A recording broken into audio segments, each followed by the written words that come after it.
I'd like to call to order our Woodland Park Planning Commission meeting, first one of the year. We'll start this off with a call to order and roll call. And Lisa is going to do the honors tonight. Go Big Red. Yeah. DeVoe. Here. Watson. Here. Mattingly. Here. Mella. Here. Penland. Here. Probst. Quietly here. Rollinger. Here. Schroeder. Here. And Stannard. See? Okay. Okay. So we have 8 here and 1 absent. And we would like to welcome Jerry Penland to the dais this evening. He is a newly appointed planning commissioner for the first meeting of the year. Thank you. If you would join us in the Pledge of Allegiance, please.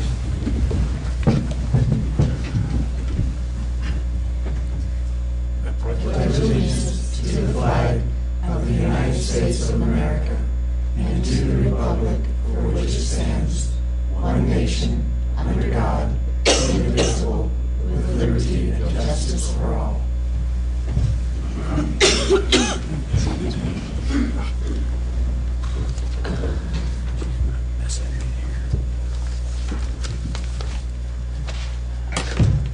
Next item. Our first item of business is the election of officers, and at the first meeting of each year, a chairman and vice chair is appointed. Typically, there are nominations taken from the floor.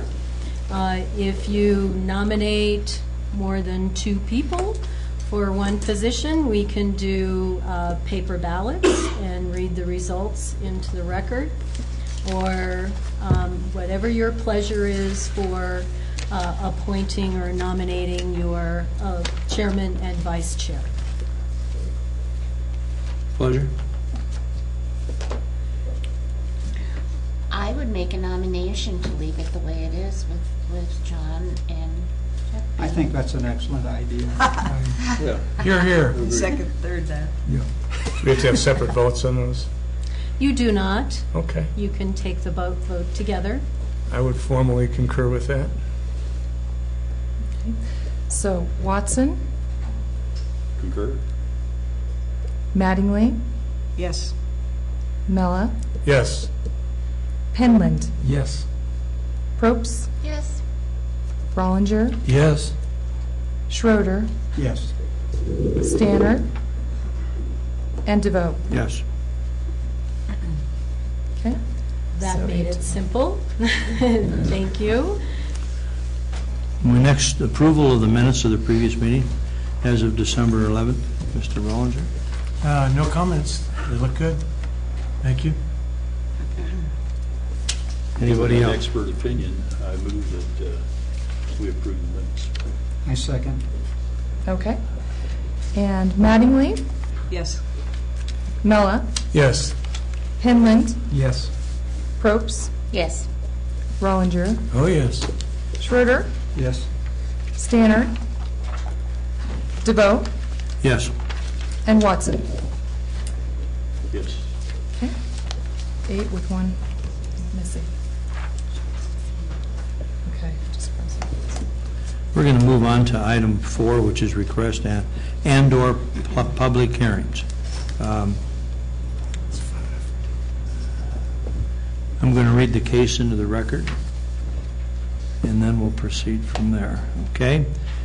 Case is ZON 14-003, Andrew Womack Ministries Incorporated, Planned Unit Development, Planned Unit Business Development Amendment. Request to consider a PUD-PBD amendment to the final development plan at 800 Gospel Truth Way with the legal description of Lot 1, the Sanctuary, Woodland Park, Colorado. The purpose of the amendment is to modify the Charis Bible College Phase 2 facilities to construct a 5-level parking garage with 1,083 stalls and increase the auditorium seating from 2,500 seats to 3,185 seats within the 217,000 square foot religious and educational center.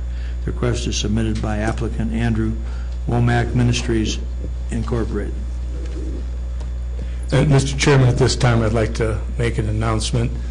I'm on the board of directors of the Rampart Library District Foundation, and we have an ongoing capital campaign, and Mr. Womack has agreed to support that campaign financially, and therefore I believe I have a potential and a perception for conflict of interest, and I've consulted with the city attorney, and she's concurred that this is a reasonable move, and therefore I would recuse myself during this hearing.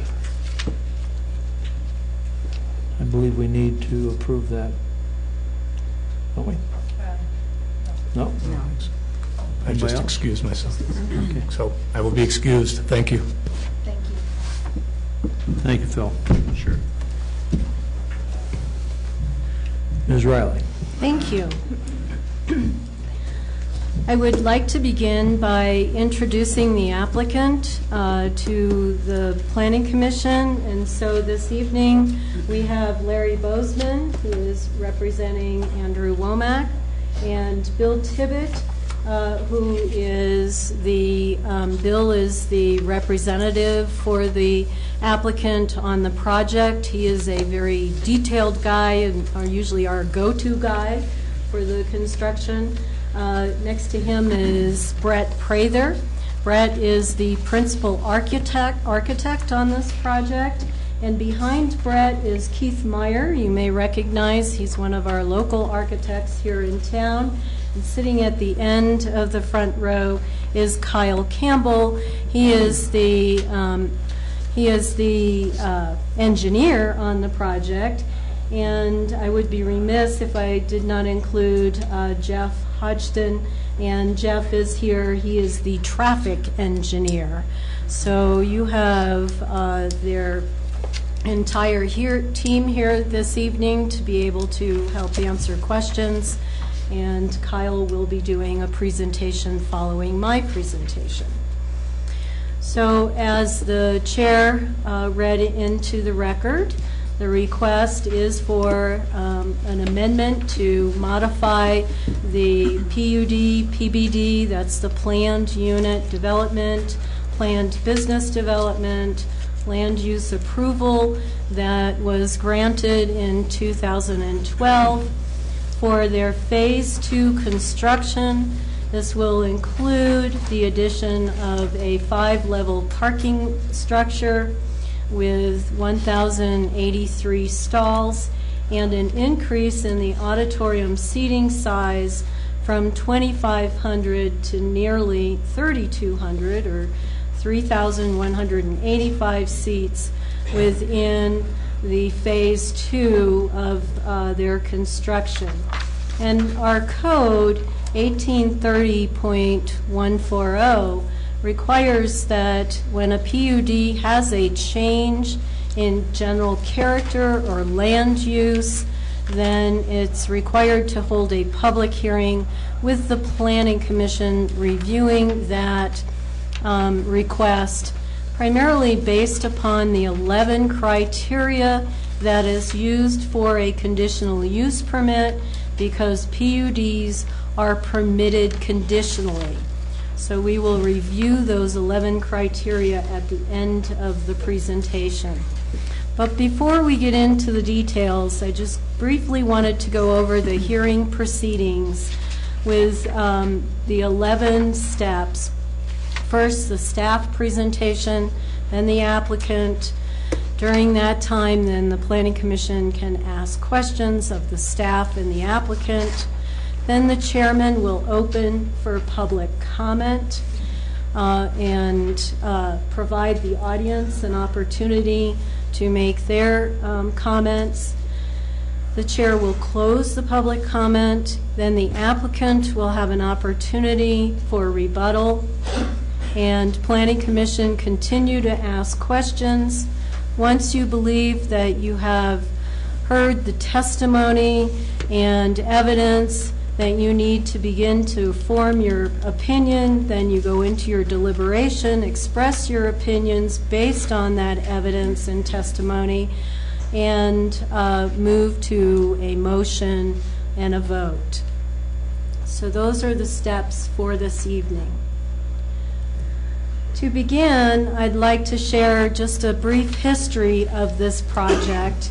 It was back in 2011 when the Planning Commission, the first step with a PUD is for the Planning Commission to review the preliminary plan.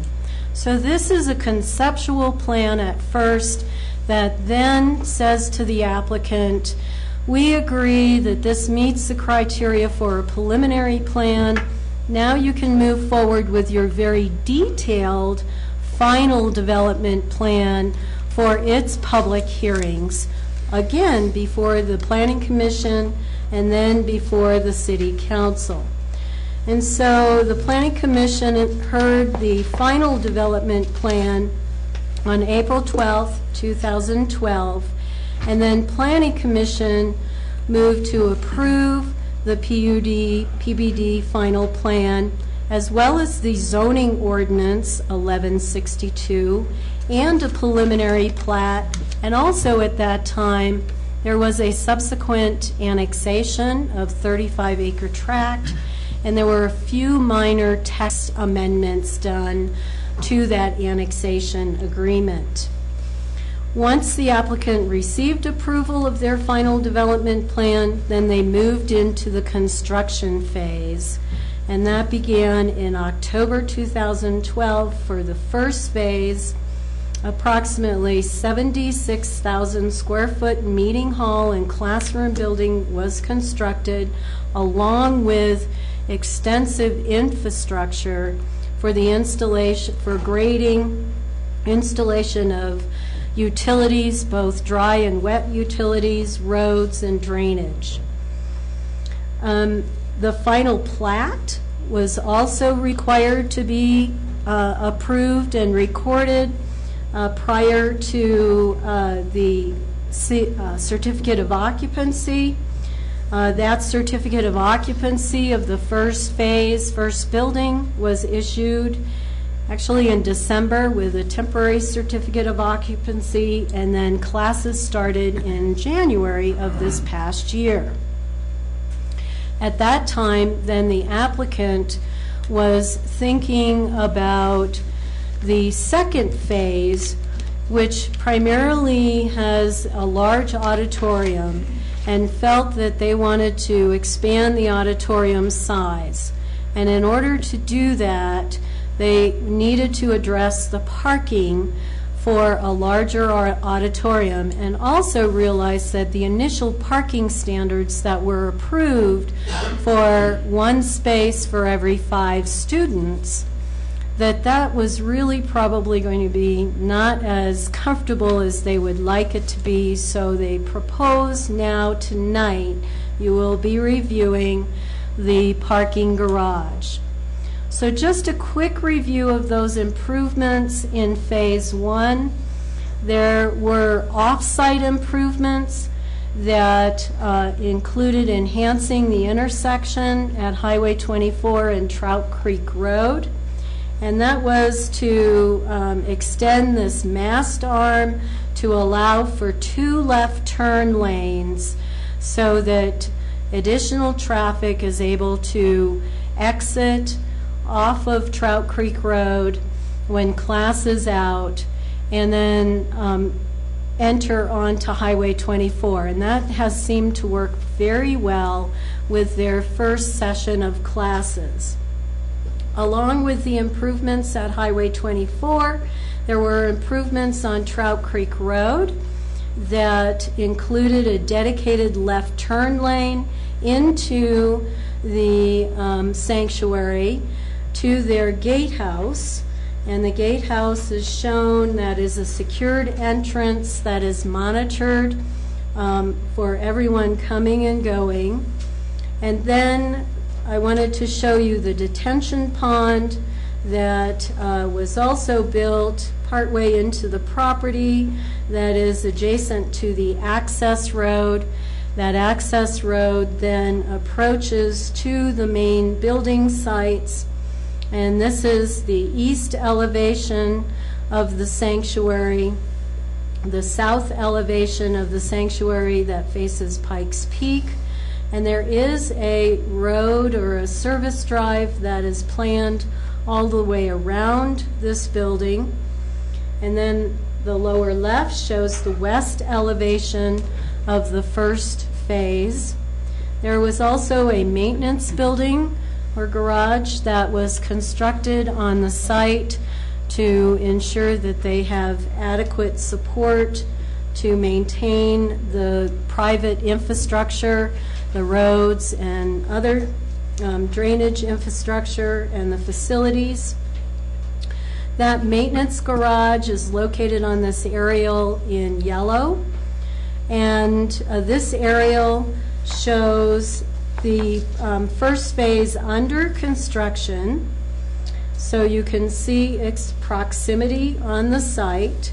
The pink line is the property line as well as the city's city limits, and I have approximately located the structure for phase 2 that will contain the auditorium, classrooms, offices, support facilities, and then the garage is shown approximately in green as outlined on the north side of the auditorium, and a new access drive will be constructed around the north side of this parking garage that will loop back around. I'd like to point out with this aerial the proximity to Westwood Lakes. This was very important to us that we respect the neighborhood, the adjoining residential neighborhood, and the closest neighbor to the property is at the end of Vista Lane, which is shown by this star. They have tried to preserve as much of the natural vegetation between the future development and the neighborhood, and so we will be speaking more about the buffers and the mitigation to the impacts of this facility next to Westwood Lakes. So these are a couple of photographs that I took on December 12th. And this is standing at the end of Vista Lane, and it shows you a perspective of how the first phase of the development sits kind of below grade here. And this is the maintenance barn off to the left. I've circled the general area where the auditorium and the garage will be tucked in to the north of this existing building and up against the U.S. Forest Service property. The lower photo is a little bit closer shot of where the second phase construction will take place. The applicant provided us with a perspective and renderings that show the build-out of this project. And in the upper rendering, they have grayscaled out the main building and shown you how this 5-story parking garage, of which you can just see the 3 top stories from this perspective, is tucked in behind the future development of the auditorium. The lower perspective is the same except for its fully colored rendering. And again, you can see that the height of the auditorium, which was approved in the original PUD, is established at 54 feet. And that is exactly what the parking garage will be as well. Also in this rendering, you'll see, I want to point out the mansard roofs, and the corner towers are an added feature that really cap this parking garage. And those are the cornered stairwells to the garage. Those will be heated. They will have fire standpipes in them so that the fire district will be able to connect into a pressurized system. If there ever were a car fire in this facility, then they would have adequate fire protection. Also, the garage is open, but yet it has walls, fairly high knee walls, and that's on purpose in order to keep the headlights from escaping from the garage. So those perspectives give you a feel on the west side of the facility. On the east side of the facility, this is the main entrance to the sanctuary, and you can see the auditorium, the height, and the architects can talk more about their design and specifics with that design. And then you can see offices and the proposed new parking garage that will be extended further east. It is fairly large. Each one of these levels has almost 220 cars, the ability to park there.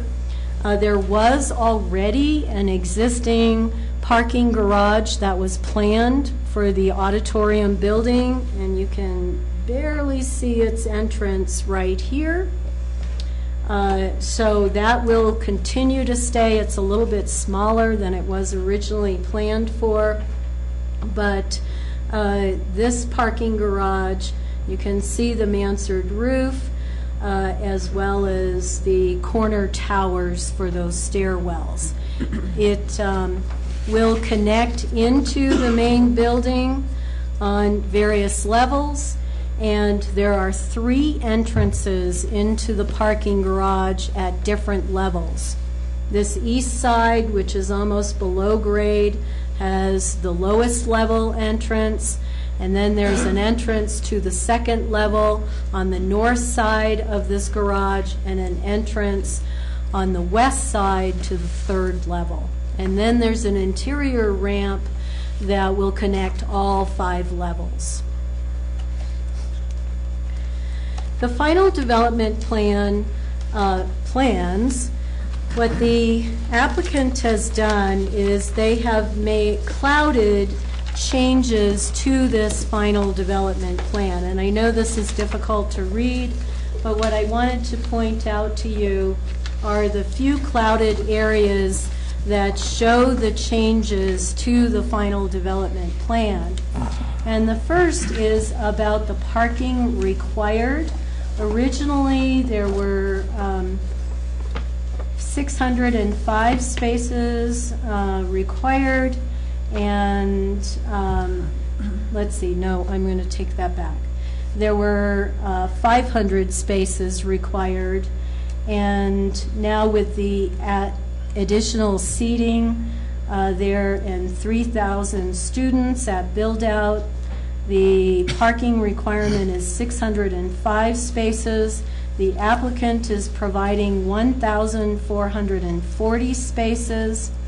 So that's a significant increase, and I'm going to talk more specifically about parking. And then down in the sanctuary land use area, here they have noted that the maximum number of students will be 3,000, and again that the parking stalls provided are 1,440. And then another change in the auditorium seats to 3,185. And then lastly, the addition of the parking garage as land use listed here as number 7. And we're going to go into more detail about those amendments. But that was the first sheet, the cover sheet to this entire plan. The parking summary, more details. Originally, the formula was based on 1 space for every 5 students and 2,500 seats. So that calculated to 505 spaces is what was approved. They were providing 544 spaces. However, with the new proposal, they are now would be required at 1 space per 5 to provide for 605 spaces. However, the new, with the addition of the garage, it's 1,440 spaces, and that calculates out to 1 parking space for every 2.1 students. There is a net gain of 896, almost 900 parking spaces with the new parking garage. This is an elevation of the parking garage that I described in the renderings. Again, this is the east side that shows how it ties into the new auditorium. This is that door to the parking structure that was going to be part of the auditorium. And here's the east entrance with the 5 levels of the garage on the east side.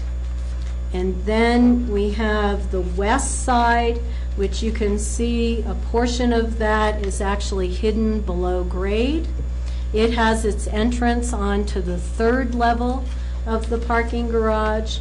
And then this bottom rendering is the portion of the garage that faces north toward the Pike National Forest, is the neighbor there, and its entrance to the 2nd level is in this northwest corner.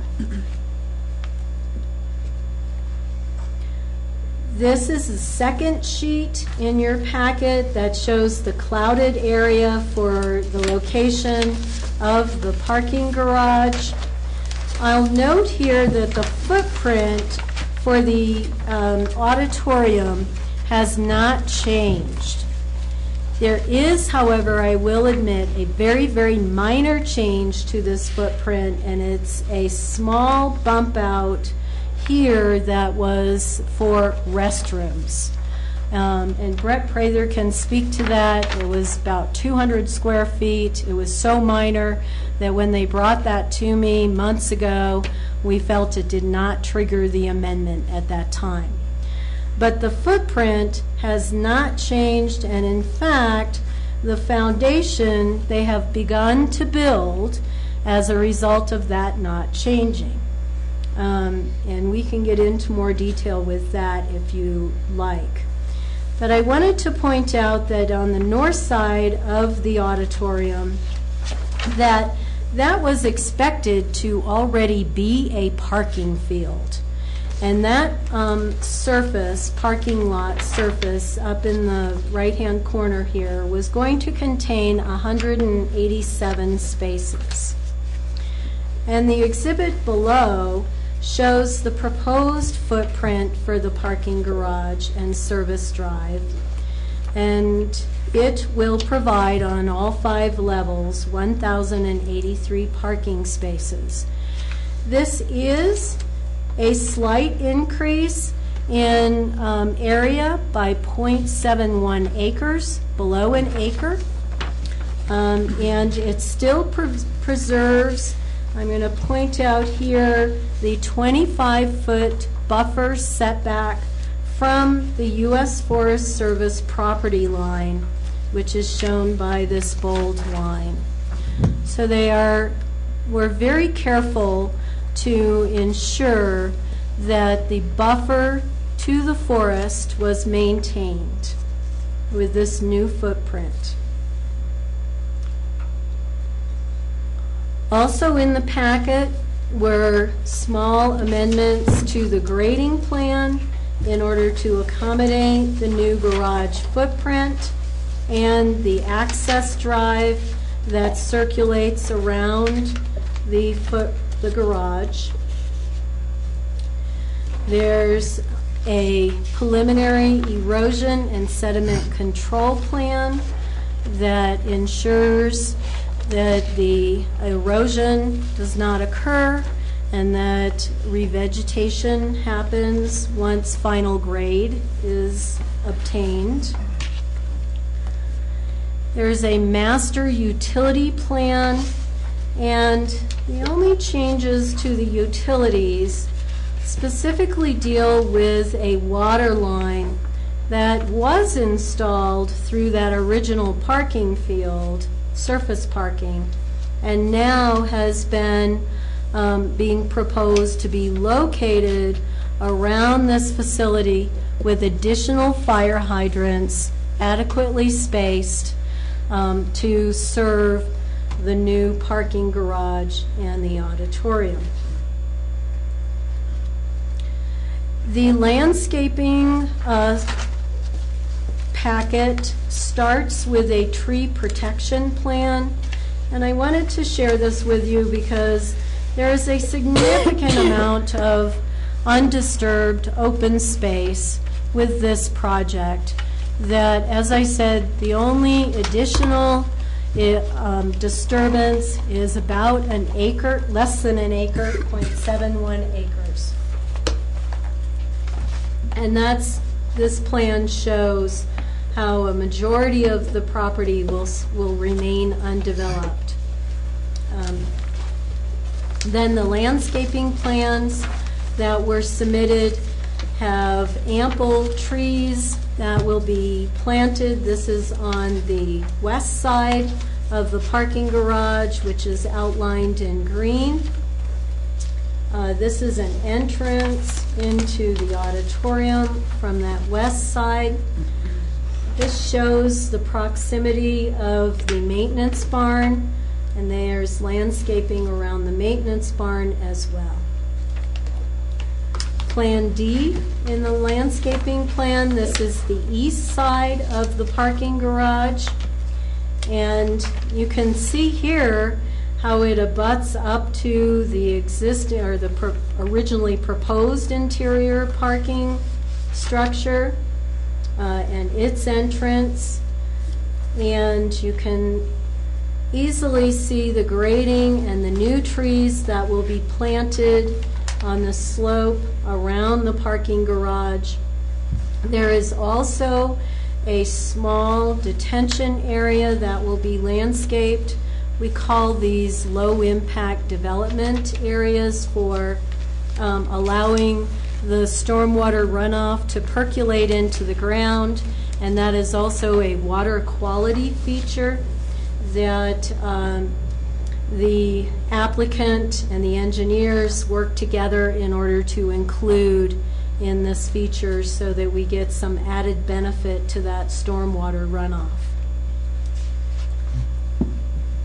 The photometrics plan, I know you can't read this, but when you look at a big plan, you can see the foot candles associated with the pole lights and the illumination along the building.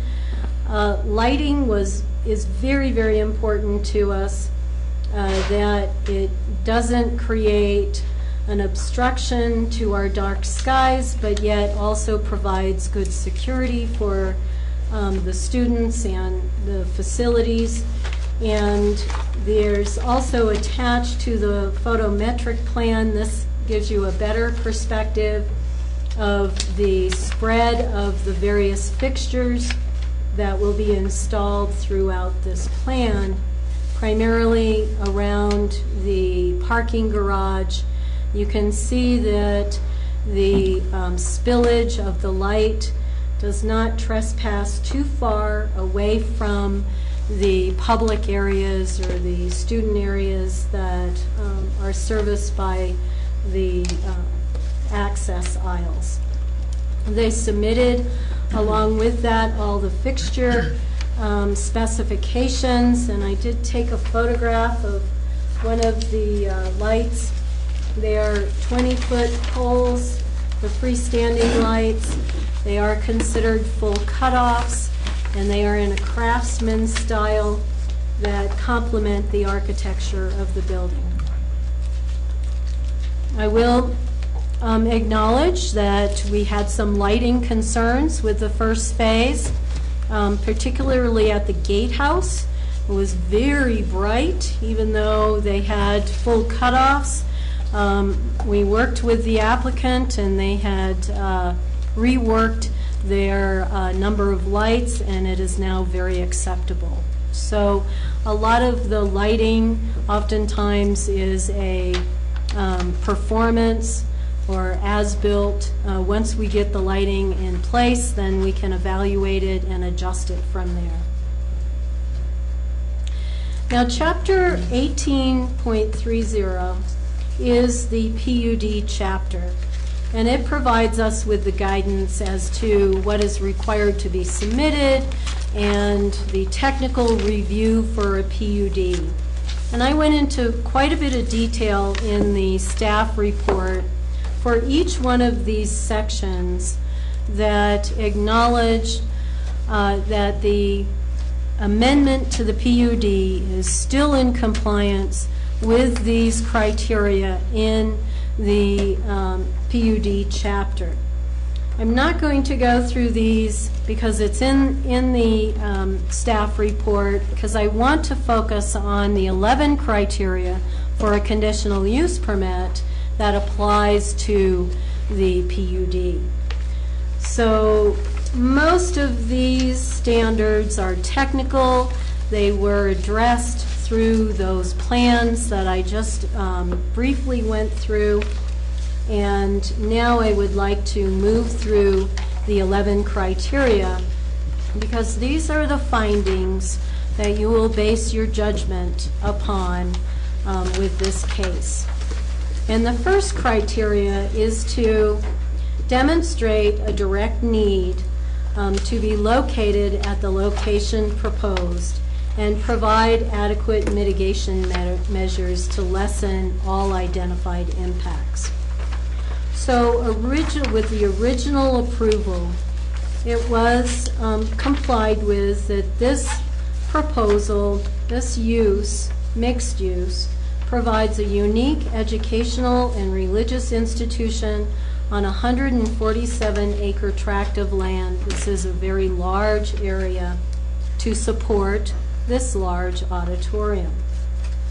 The serviceability and design is consistent with the community's managed growth goals and objectives. The economic benefit with 3,000 college students at build-out and the annual conferences is a demonstrated need to the community. The parking garage provides convenient access to the auditorium and lessens the area of land disturbance that a surface parking lot would create. This is an important point. By stacking the parking in a structure, we're not taking out a large portion of that preserved open space. So we believe all the potential impacts to the environment and the surrounding properties have been adequately mitigated for traffic, drainage, noise, lights, utilities, fire protection, and wildlife. We'll go into more detail with the other criteria. Criteria number 2 is that the development shall not endanger the public health and welfare. First of all, this development must meet the international building codes so that those buildings are constructed in a safe manner, and that all 3,200 people, if the auditorium were full, they have adequate exits and buildings. The fire regulations, the 2003 fire code, have been met with sprinklers, with adequate exits. And these are all considered when we review the zoning development permit as well as the building permit. And Regional Building Department has started their review of the building plans. We have had preliminary meetings about this in order to ensure that these designs do meet the code. The infrastructure, roads, utilities, drainage, have been designed and installed to meet the city's engineering specifications. As part of the original requirements, there was a wildfire protection plan drafted with the help of the Colorado State Forest. That wildfire protection plan will be completed for thinning and wildfire mitigation in a 5-year time period. They'll do 20% each year. And although our Northeast Teller County Fire Protection District is recommending disapproval based on the fact that they're not receiving any funding and they're concerned that they don't have the funding for staffing, equipment, and training, we believe that the construction and the occupancy of the auditorium and the garage will meet the codes, the standards for commercial construction, and will not endanger the public health and welfare. Criteria number 3 is that the development shall not substantially injure the value of vicinity properties. We believe that an educational and religious institution that has provided quality design and architecture. It's fairly common for colleges to be located in neighborhoods next to residential areas. We believe the design of the garage is well thought out and complements the architectural theme. The potential impacts have been mitigated.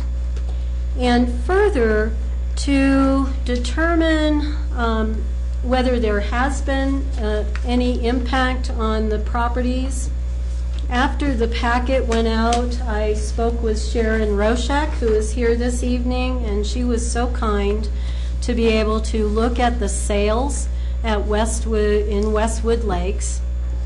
And she compared, found out that there were 8 homes that were sold prior to the Charis Bible College opening in 2013. And then in 2014, there were 9 homes sold. The median price in 2013 was $227,000, almost $228,000.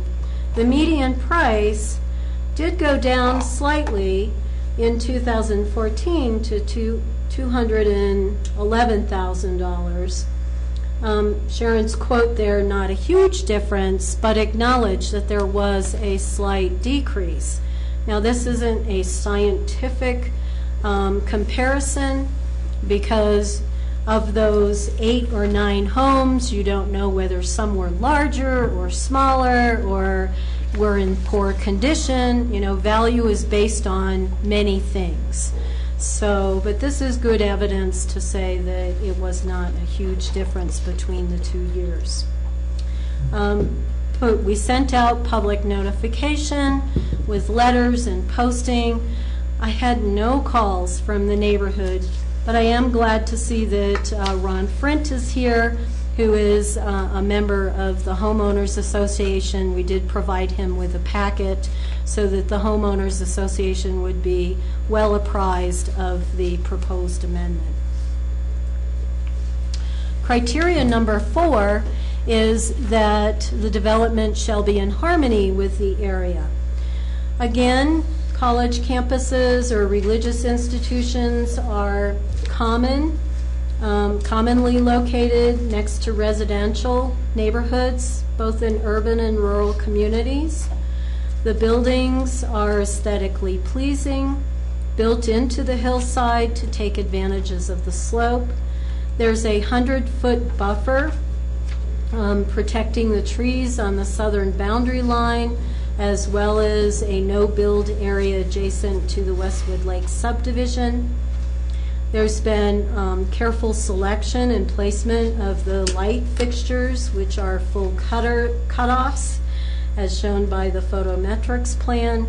The landscaping has been added to soften the parking structure. And in your packets, we did refer this to Teller County staff, and they expressed some concerns, although they said that they did not object to this amendment, but wanted to ensure that traffic impacts on the west side of the building, headlights, building heights, and massing were taken into consideration. So the Phase 2 construction is more than 2 football fields away from Westwood Lakes, the closest residence, 600 feet. It's tucked into the north side of the auditorium, and the walls will contain those headlights. So we have considered those. And when I asked the Teller County staff if they had been out to the site to see exactly the lay of the land and how this is, this addition of the parking garage is placed, they told me no, they had not visited the site. Criteria number 5 is that the development shall conform to all the provisions in the city. Plans, primarily the comprehensive plan. Comprehensive plan shows this area as mixed use. That is compatible. In the 2 guiding principles that sustain Woodland Park's economic diversity and vitality and promote opportunities for lifelong learning. This college it certainly does that. And then a number of land use goals and objectives, providing growth and development while preserving the community and environmental quality. It also has community character and design goal by providing current day conveniences and protecting the mountain environment. Continuing on with economic development goal that enhances job opportunities, expanding services and amenities in the community. It optimizes the city's existing water resources, and our utilities director, Kip Wiley, is here this evening if you would like to ask more questions about the water and wastewater capacity. It manages stormwater, and it also complements the education goal of Woodland Park becoming an educational city. Criteria number 6, again, reiterates conforming to city regulations. It will conform to the zoning and subdivision regulations, engineering specifications, and the international building codes. Number 7 deals with accommodating the traffic generated. And back in November of 2011, LSC, Jeff Hodgson, did do a comprehensive traffic study that was reviewed by CDOT and approved by CDOT. It included those improvements to the intersection of Trout Creek and Highway 24, and that these intersections with those improvements was projected to operate at acceptable levels of service during peak hours through the year of 2030. The traffic engineer provided an addendum to the original traffic analysis, and the only thing that Mr. Hodgson updated was the special events portion due to the increased size of the auditorium, and he concluded that it will still accommodate this traffic, but that the special event traffic will be handled and addressed through a traffic control plan for each event. And we have placed a condition in this amendment that those traffic control plans be submitted to the city prior to events, so that both CDOT and Mr. Alsbach are aware of those traffic control plans for the special events. CDOT unfortunately has not commented at this time. However, we don't anticipate that they're going to have any comments, but we've added a condition that should they have any requirements, that then the applicant will address those comments from CDOT. Criteria number 8, it deals with the topography and environmentally sensitive significant features. Back in 2012, the drainage report, an access road flood study, and a Phase 1 environmental assessment were completed. Those were approved by staff and implemented as part of the Phase 1 development. The engineer has provided an amendment to the final drainage report that takes in consideration of the parking structure addition. Again, the proposed site revisions add 0.71 acres of impervious area that have been addressed through the LIDs, low impact development, as well as the existing facilities for detention and collection, conveyance, and release of stormwater. The report concluded that the amended area of the sanctuary development does not adversely affect any of the downstream storm sewer facilities or surrounding development. And City Engineer Bill Alsbach, who unfortunately could not be here this evening, but he has approved the drainage plan and report. However, he wanted the applicant to acknowledge in this plan that the city now does have new drainage criteria, and should there be any changes in the future, that we would like to see our new drainage criteria be applied to future projects. Criteria number 9 is about adequate water supply, wastewater disposal, solid waste disposal, and protection methods for water drainage. This property is served by both water and sewer through the city. There was a very detailed analysis completed by Jim Schultz, the former utilities director, that said that the city does have the capacity to serve the project. Mr. Wiley, our new utilities director, has concurs with this analysis and notes that with the addition of 685 seats to the auditorium, the water demand will still be able to be met. The applicant is utilizing bear-proof dumpsters so that we don't attract the wildlife, and the air quality is not significantly impacted by the proposed use, and the drainage was just previously addressed in criteria 8. Criteria 10. This is, again, not to unduly increase public danger. They will be in compliance with the 2009 International Building Code as well as the 2003 International Fire Codes, all city regulations, engineering specifications, any other state or federal regulations required to protect the public. Proper fire protection methods such as optimum fire hydrant spacing, adequate fire flow pressures. There's a new looped water line that ties this property in from 2 directions, one direction from Sturman Industries, the other from the Trout Creek Road, Highway 24 area. And all the way around the building there are adequate loops. The buildings will be sprinkled.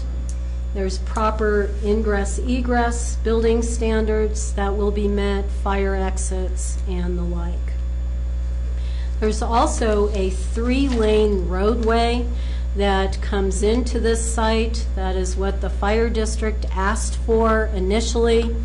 so that if there were a situation where evacuation needed to take place, they could evacuate 2 lanes of traffic and still have a 3rd lane open for ingress for emergency services. There's also a 20-foot wide emergency service access provided through or connecting with Westwood Lake subdivision for emergencies only. And that's where I was standing when I took the photo from Vista Lane. You saw the gate. That was the emergency access. The fire protection plan has been implemented in the first phase of construction, and that phase 2 construction of the auditorium and garage will meet all regulations for building code and fire code for commercial construction and not endanger the public health and welfare. Last criteria deals with providing architectural design and amenities, aesthetic enhancements. The overall development will have a lodge style, or has a lodge style, that's complementary with Woodland Park's mountain landscape. The campus buildings are earth tone materials, including moss rock, peeled logs, wood components, and stucco, and those components have been carried forward into the parking garage. Ample landscaping is proposed to buffer the main building as well as soften the garage, and that these characteristics and materials were purposely selected to mitigate the impacts on the adjacent properties. So those are the findings for the 11 criteria, and the staff is recommending that the Planning Commission approve the amendment to the sanctuary's PUD PBD final plan as submitted. Based upon these findings and what evidence you hear during the public hearing process, we have 7 conditions attached. First, that the final development plan shall be signed and submitted for phase 2 prior to the issuance of building permits and zoning development permits. The final drainage report will be slightly amended to address the need to acknowledge the new city's drainage criteria manual. Any new utility easements are required to be established via an ordinance. Any new, utility easement I did. Okay. Number 4, the traffic control plan shall be submitted. Any address to CDOT's comments. And we need utility drawings, construction drawings, and I'm about ready to lose my voice. Last thing is the impact fees. Questions?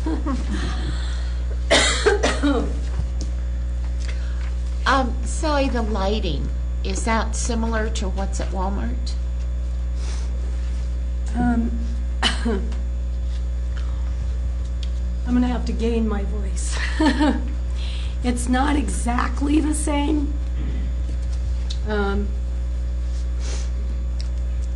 They're different fixtures, but it's full cutoffs. They're not the same fixtures, but they meet the criteria. Okay. Because I know it was pretty bright. Right. A lot of complaints. And then, I'm sorry. The lights that are out there now on the roadway going in, it'll be just more of those? Yes. Because I was out there a couple weeks ago and they seem to be okay. Since I haven't been out there lately. So. It was very much full cutoff and just lit up the roadway. Yes. It didn't spill off very far either side. I was looking for that when we went out there for an event they had. Right, and the brightness was more to do with the number of fixtures they had, that they were getting ambient light because of the intensity of lots of fixtures. So we'll look at that very closely. Okay.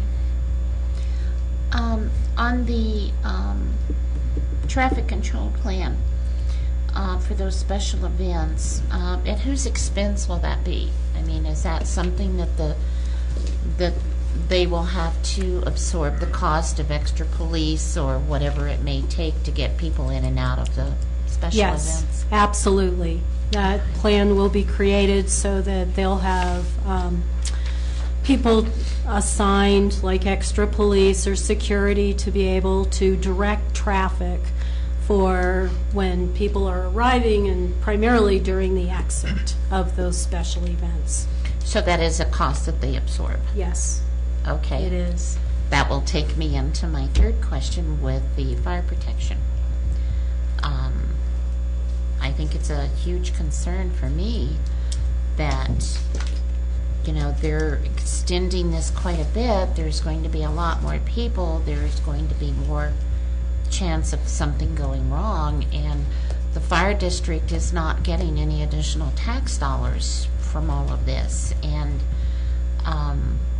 what can be done to help defer some of the costs for the fire district?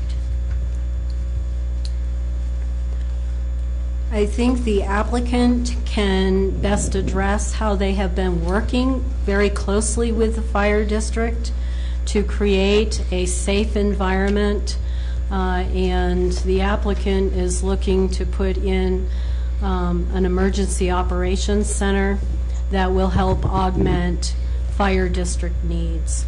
So they have met, the applicant, and the design meets current fire code standards, sprinkled buildings, and I let the applicant talk about how they are working closely with the fire district. Marty, one thing we might do, those are real good questions, and when the applicant comes up, because they're the ones that have to answer that. Okay. Sally, did the fire department, I don't recall last time when we had last visited this issue, that, did the fire department raise the same issue the last time, formally? Through the annexation, the fire district did not raise that issue. When we did get to the final development plan, they did raise the issue, yes. Do they have any data that says, you know, X number of people at Caris and an increase of 600 and some seats is going to equal so many more firemen, or potential to that? Is there an analysis that supports their additional need? I was just looking to see if Vern Champlin was here, and he doesn't seem to be here. Typically, he does speak to the data. He did not provide that data in the response, so we don't have any specific So we don't have any data quantifications. that quantifies the additional workload? Okay. No. And if they don't sign off on this, what happens? Yeah, I have a related question to that also. And this is a legal question. If they don't sign off and the city approves this, does the city have any liability?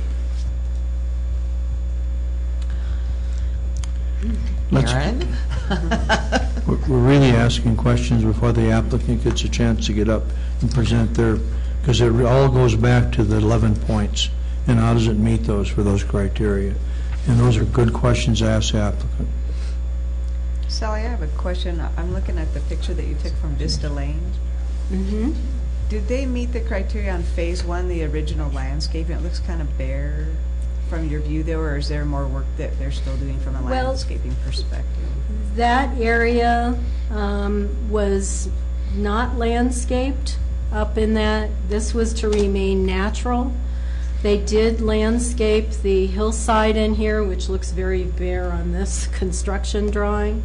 So they did, yes, meet the They did? criteria. Okay. And it looks those pretty bare from your picture, so I was just curious if they were... Yeah, there was not, this was to remain natural. They did try to move some trees into this area, but it was, they didn't take so well. But I know the applicant is very sensitive to that. And on the garage itself, is the first floor, and maybe this is for the applicant, is it underground? Because I only see in the picture I count 4, so the first floor is entirely underground? It is not entirely underground, but a portion of it is, especially Picture showed it. on this west side. which is where you enter into the third level. Okay. Because in the picture and all the views, I'm only counting 4 levels, so it looks like. Well, the roof creates the 5th level. It's kind of hard to count them. I did the same thing. So that upper level is. Park on the roof.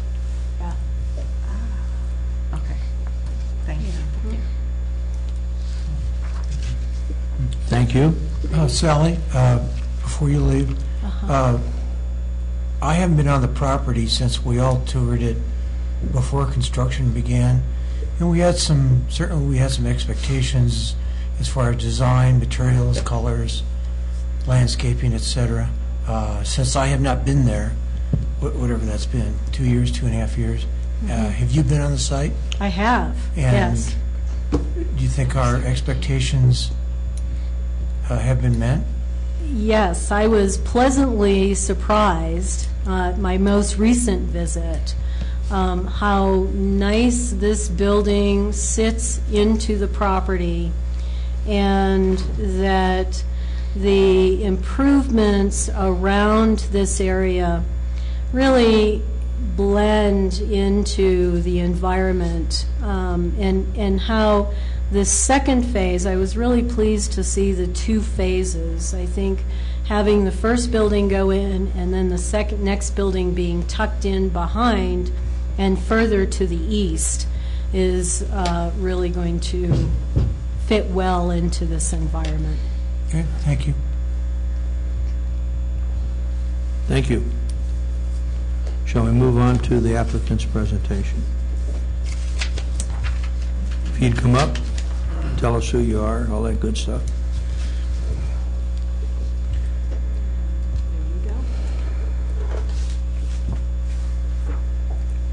Good evening. I'm Kyle Campbell with Classic Consulting Engineers and Surveyors.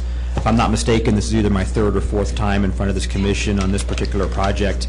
And every single time, Sally manages to cover almost every single item that I'm prepared to discuss. So one, thank you, Sally, for being so comprehensive, because it really helps us. And what we will do as a part of our presentation, and what you'll see in this slideshow, it's very similar to Sally's, just a different background color, essentially. And so what I will do is just augment on the comments that Sally has already made.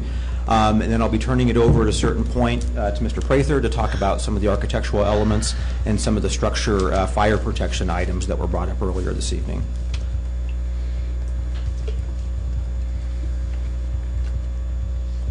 So just as a general overview on the approved plan that Sally had walked us through, I just wanted to point to a couple of areas. One, there is an existing detention facility that sits right here. So as you're driving through the site, you'll notice it off on the north side of that roadway there. And this entire site, currently right now, drains through an underground pipe system down to that existing detention facility that sits in that location. So as we talk about drainage in a couple minutes on some future slides, I just wanted to make sure from a general overview the Commission understood that all this drainage water, and it's sort of counterintuitive, it is all being piped back down to the south and to the east into this facility right here.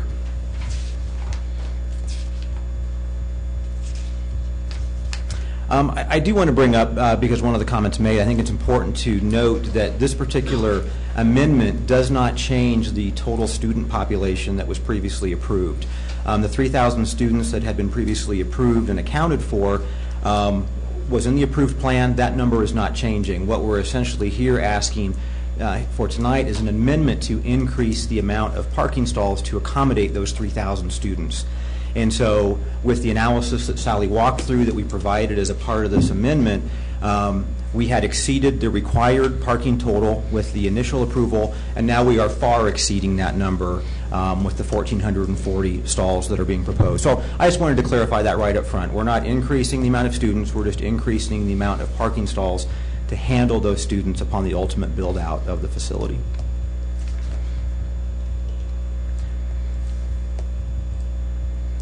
As we look at the comparison between what is approved and what's being proposed, we thought it was important to look at sort of a side-by-side comparison.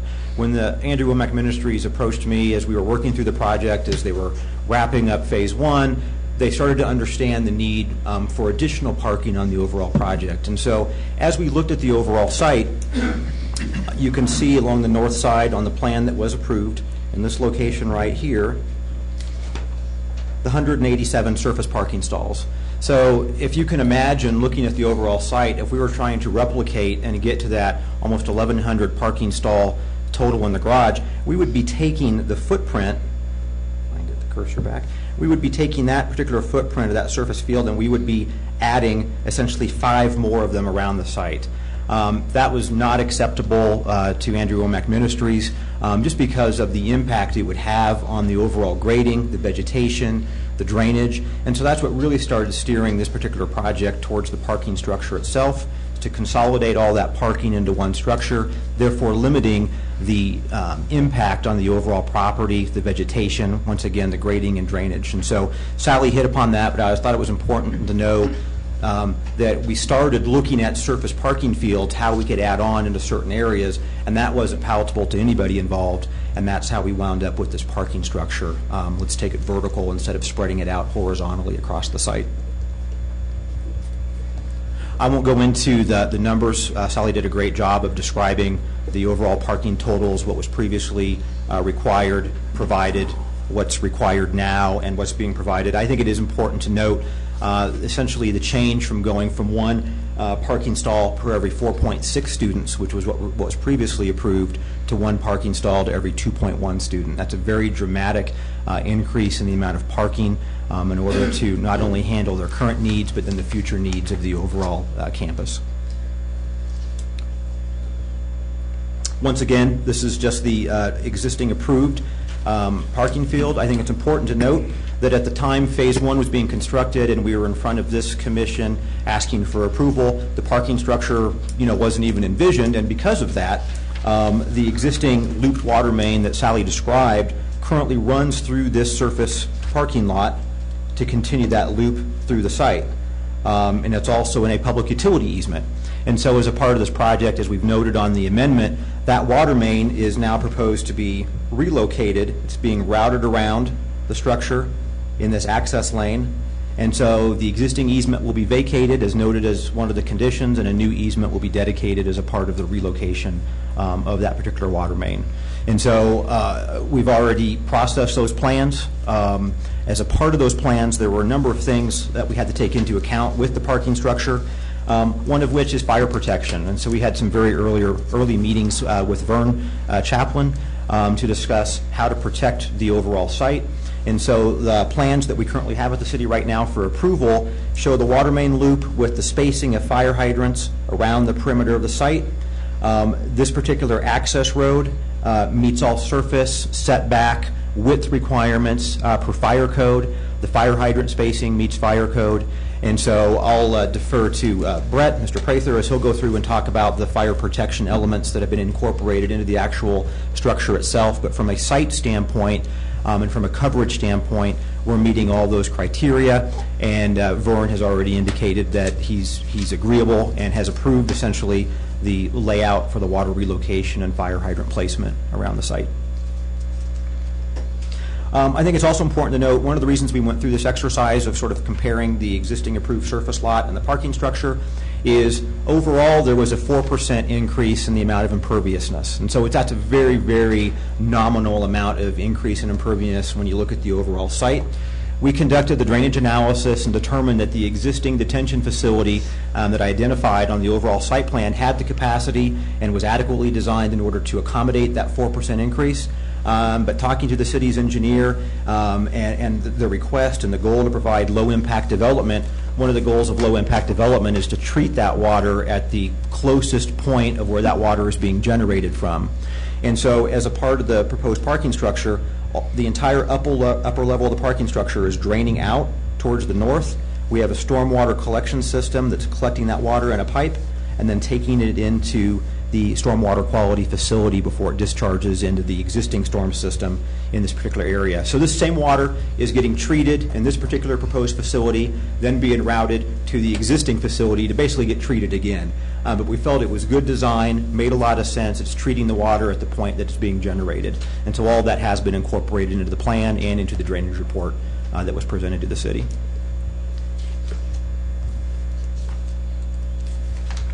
I'm going to turn this portion of the presentation over to Mr. Prather, and then I'll be back up to discuss some of the additional site elements as we move forward.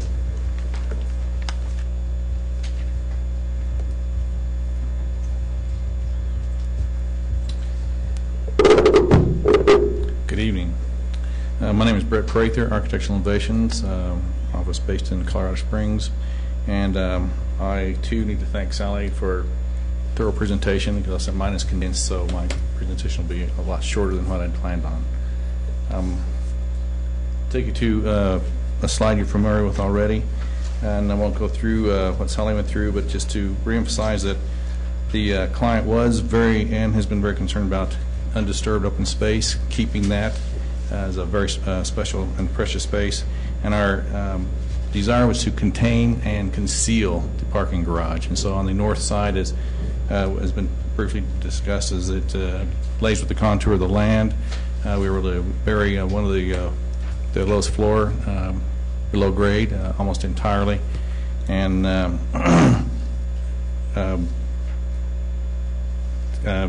indigenous material, as we came through to show. Also have indigenous material as far as the logs and the stone and the stucco finish on it, matching up with the existing facility. On the floor plan itself, this is the lower grade, which is probably, I'm going to say almost, 70% concealed. We do enter on the east side, as it shows right in this location, right here. We also have we have 5 towers, stair towers, one in each corner, then one here located in the center with the elevator for handicap accessibility. On the second level is where we have our handicap parking. We enter in on the second level, of course, on the north side, and we have an internal ramp here for internal communication between the levels for the automobiles. On the third level, we have additional handicap accessibility. The reason the handicap accessibility is on the second and third level is those are the 2 levels that enter into the building itself. The bottom level does not, but you would have to take the elevator or stairs up to the next level to enter into the building. Same thing with the 4th and 5th levels. You would have to transfer down to the 2nd or 3rd levels to come into the building. So we did locate our handicap accessible parking on the 2nd and 3rd levels for that reason. Through the whole process, actually through the entire project, Phase 1, Phase 2, and the parking garage, we have engaged Vernon quite a bit through the meetings. We've invited him to a lot of design meetings, and he has gladly reciprocated and joined us in our design decisions and meetings. So through the process of the parking garage, we met with him numerous times, and a result of the meetings we had with Vernon is we came back actually into Phase 2 construction, and we put in a command center in case there's any event on the site. He now has a command center that is really a part of our security system in there that has close access to the entrance for ease of getting to in case of an event. Within the command center, we put in an overall PA system per his request throughout the facility. We also have access for him to immediate access to our building plans that we have a section set up for racks for him to have quick access to, and layout space for him to come in into command center. We also have some space up for marker boards for communication with other personnel within the command center, so he can work in the space rather efficiently. We also installed an audible alarm throughout the space, going beyond normal codes to help with the safety of the facility. And we asked him, did he need any internal hose racks within the facility for distance of hosing? And he said no, that wasn't necessary due to the protection we have with the fire protection of the system, even beyond this with the spraying of the system, or the building, and also the sprinkler system. Felt there was no need for any additional hose racks. On the parking garage itself, we were going to come in with a wet or a dry system, and this is where the tires come into play. And we did meet with Vernon on that and with our engineers and said, here's what we're proposing to do.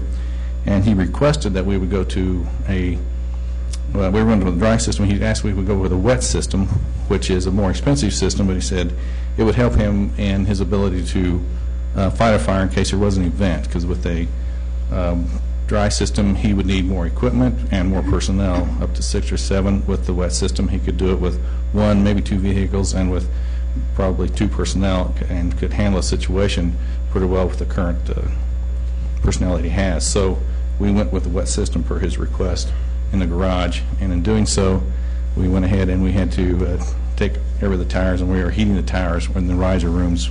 The towers actually serve as a riser room, so that the towers are all heated to take care of the wet system, and they all have their FTC fire truck connections at each location in case we need to hook up a system.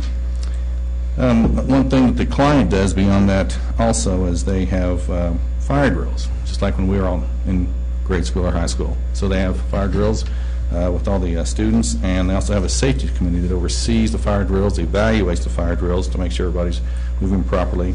And this committee also controls personnel, like where they're gathering and such, so that in case there's an event, nobody's in the way or there's anything that impedes any egress from the building. And they also make sure all corridors are kept clear as they should be and such, so that any type of emergency or egress event, that they're easily evacuated. Another thing the client has done is they have offered to the sheriff and police departments training drills at the site.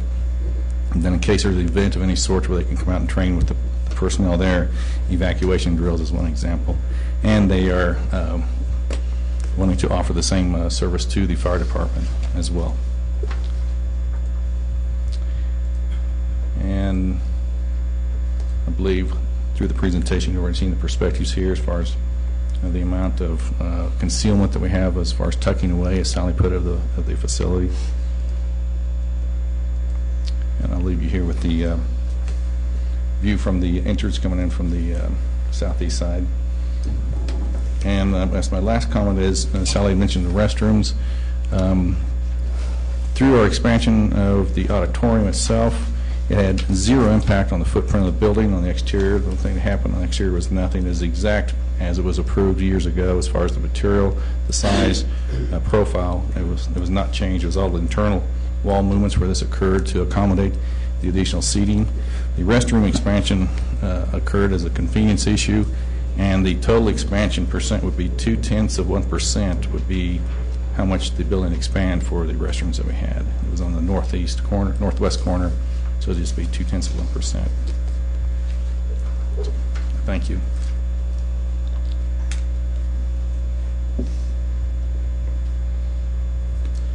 Just real briefly to wrap this up, some of the additional sheets, we had already talked about the grading, and I think it's important to note that, and Sally indicated it, if we look at the far southwest corner, one of the reasons the question was raised about the landscaping is this whole corner, this whole parking field is significantly lower. And so the perspective or the photograph that Sally took, one of the reasons you can't see any of the landscaping, one, there's no native vegetation there other than grasses predominantly, but then the slope then goes down, and the reason that slope goes down was, one, to fit the topography, and two, to shield those parking areas from the adjacent neighbors, and that was all done as a part of the initial approval. And so all that landscaping is in. You just can't see it as it falls down the slope down into the parking field.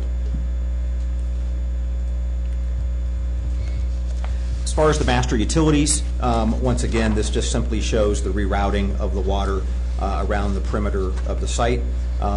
Working with Vern, being in several meetings with Vern, it was a very educational process and understanding, the differences between a dry standpipe and a wet standpipe, that the dry standpipe requires more firemen to actually operate that system, whereas the wet standpipe system allows them to operate and fight fires with fewer firemen, and so that was the main benefit of going to that wet system. So it was a good process to go through with Vern to talk about the various aspects of the fire protection of the garage itself.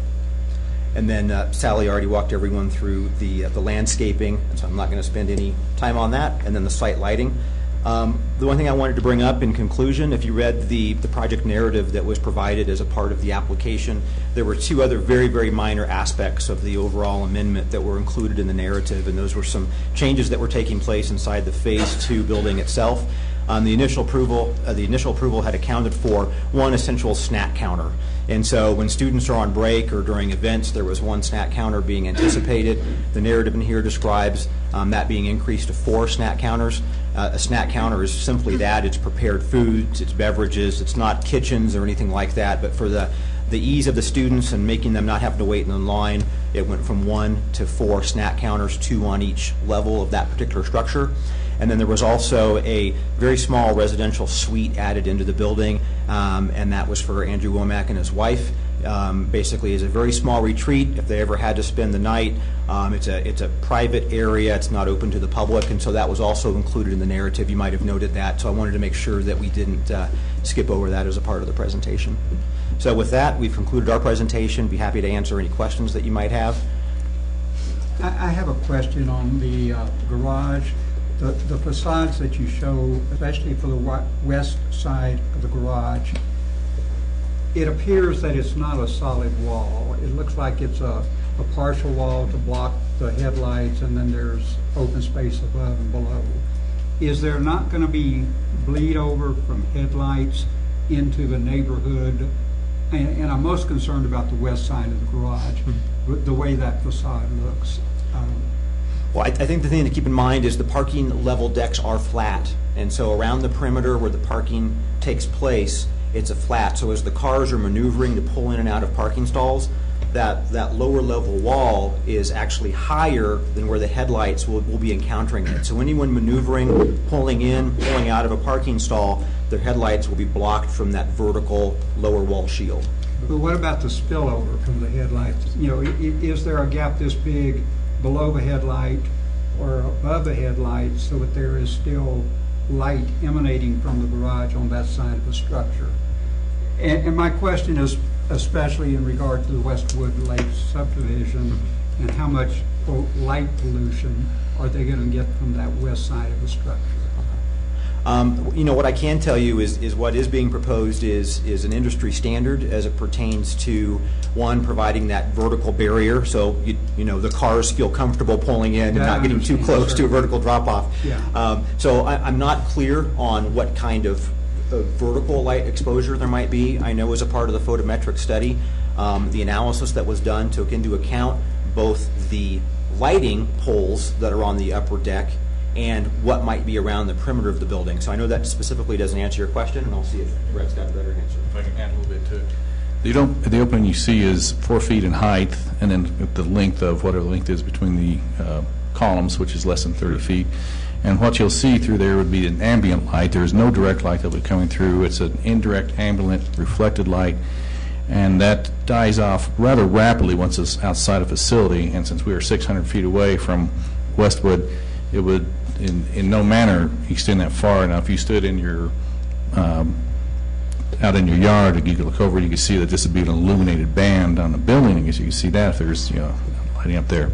Now, also, for it to really get illuminated, you have to have a lot of cars in there with the lights on at the same time too, which will happen in certain events when you're leaving or coming. That would be maybe it would be illuminated. But once again, rather than that, it's going to be fairly dark, just enough light by code in the structure for people to get to their cars. What we'll have under normal circumstances. So I was more concerned about the headlights and the lighting within the structure and things yes. like that. So that should die down rather rapidly. That it's a small amount of ambient, and it dies off rather rapidly within close to the facility. Okay. So On the same subject, or same portion of the parking structure, the plan show or the landscaping shows, where that berm comes that buries the first floor. Mm-hmm. Is there landscaping or trees to be planted on that berm that go higher than? Yes, sir, there is. Okay, what kind of trees and how high? It will be the same mixture of trees. There's probably some blue spruce, there'll be some cedar of various species, and we'll look at the height so that the root system doesn't impact whatever. We'll have to look as far as they will go up a certain portion of the parking structure? Yes, they will conceal some of the parking structure. Not entirely, but it will conceal some of the parking structure. Second question is that has anybody looked at the grade between the parking structure and as it goes up through the large number of trees to Westwood Lakes? Is the elevation of that that grade? Has anybody looked at that as a blockage or a blockage for drainage for light? In other words, the plans show quite a number of trees between natural trees between the parking structure on the west end and Westwood Lakes. There could be some of the trees are out there naturally. There's an aspen grove there. could, as it extends up, could have some blockage to Westwood Lakes, especially the north side of Westwood Lakes. What we're planning next to it will have some blockage to it. As far as any berming, there is no berming. There is the lay of the land does get higher as it comes off to the western. Yes, because we have that natural incline up there. There's a kind of high point that's just to the west of the garage. Lake. I don't know if Kyle has a plan here. He can show you where there's a higher point, but there is slightly. It's not much, but it's slightly. So it's not that it did not climb up or come up any higher profile to get above any of the natural slope that we have there.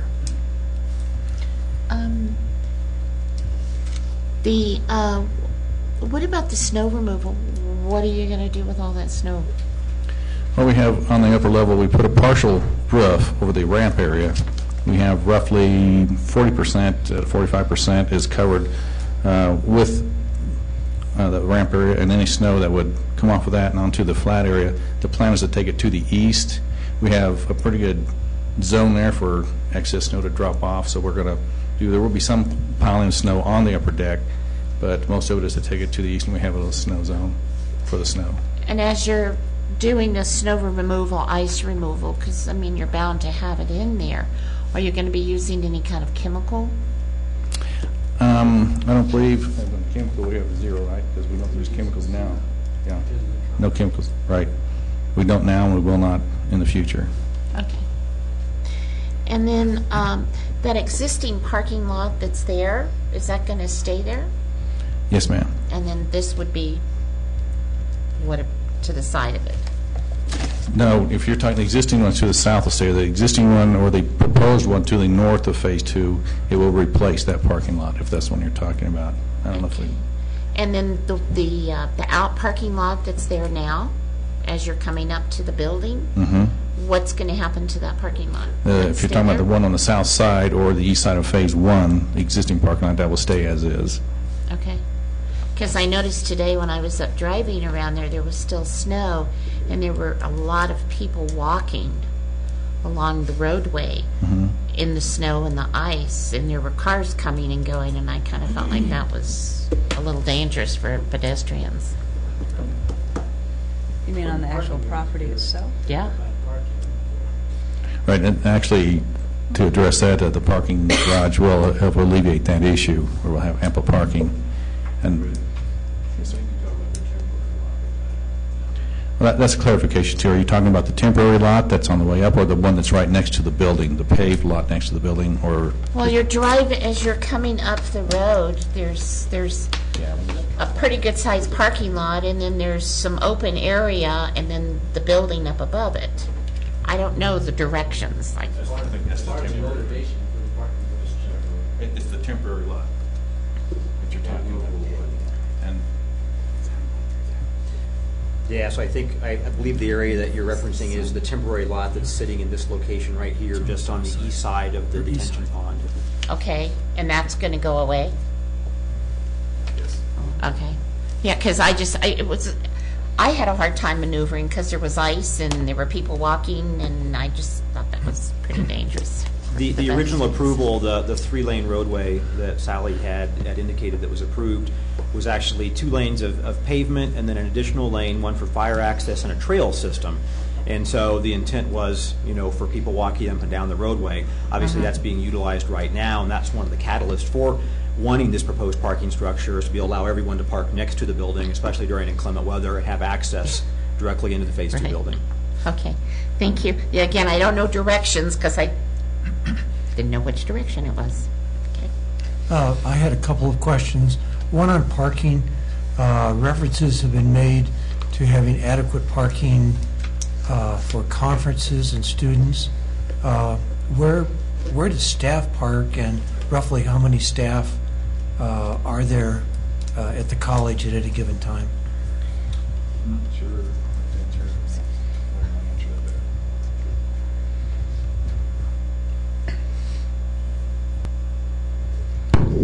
I'm Larry Bozeman, and I reside in Colorado Springs, but I'm in charge of the construction projects for Andrew Womack Ministries.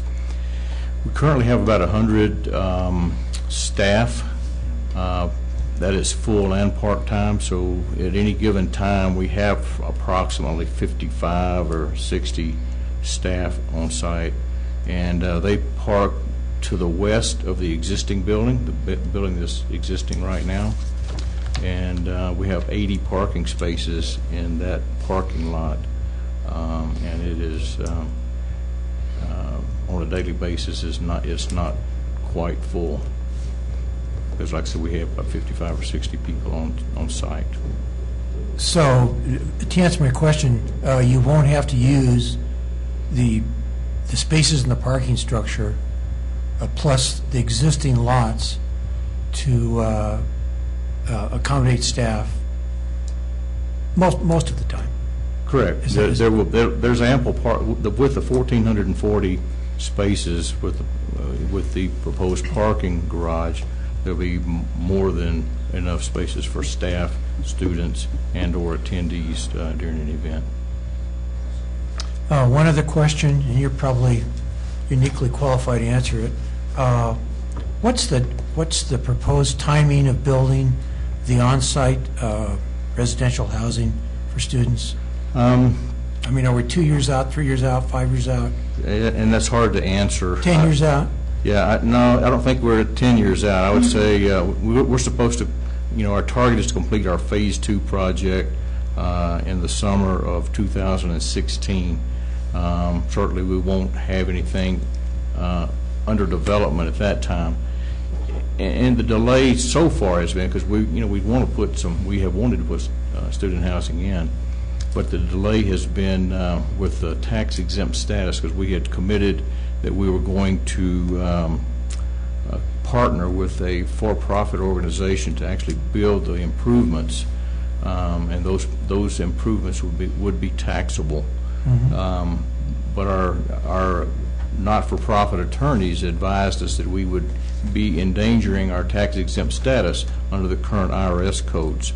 And there's some changes that are beginning to take place. Some of the secular universities are beginning to engage and partner with some for-profit entities to build housing. And so we're keeping an eye on what transpires there with those entities as we look to building housing.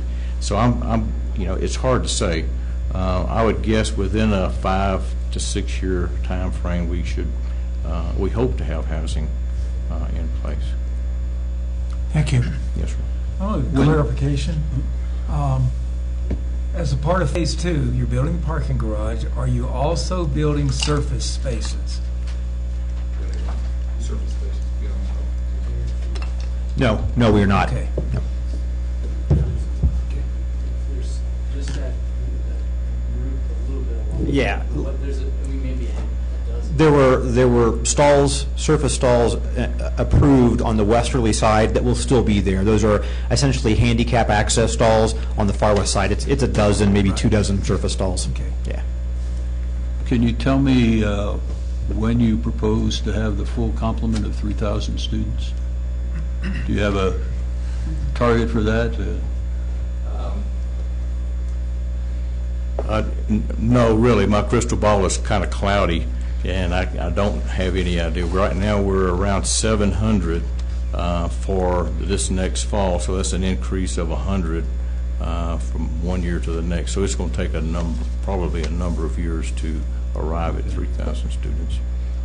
So when you have 3,000 students parking in that garage, and then you have a special event that brings in a couple thousand more people, how are you going to manage that? Well, the auditorium is limited to 3,185 seats, so that that'll be the maximum number of people, attendees, and students that can be in the auditorium. So we feel like that the 1,440 seats, parking spaces will accommodate that. And we know that not all the students are attending all the events, and we just we'll have to. So those students that you propose to be living there, will those, I know you probably can't definitely say this, but do you envision having parking spaces associated with the student residences? Yes, sir. There will be, our plan, original. Other than the Exactly. parking garage. Right. our original plans, it did include having service lots there at the housing units for parking. Thank you. Yes, sir. For now, okay.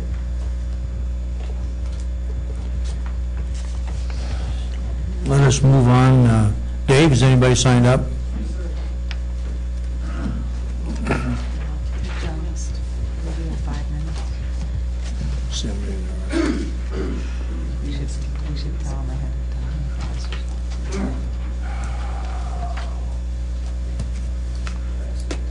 Mr. Smith.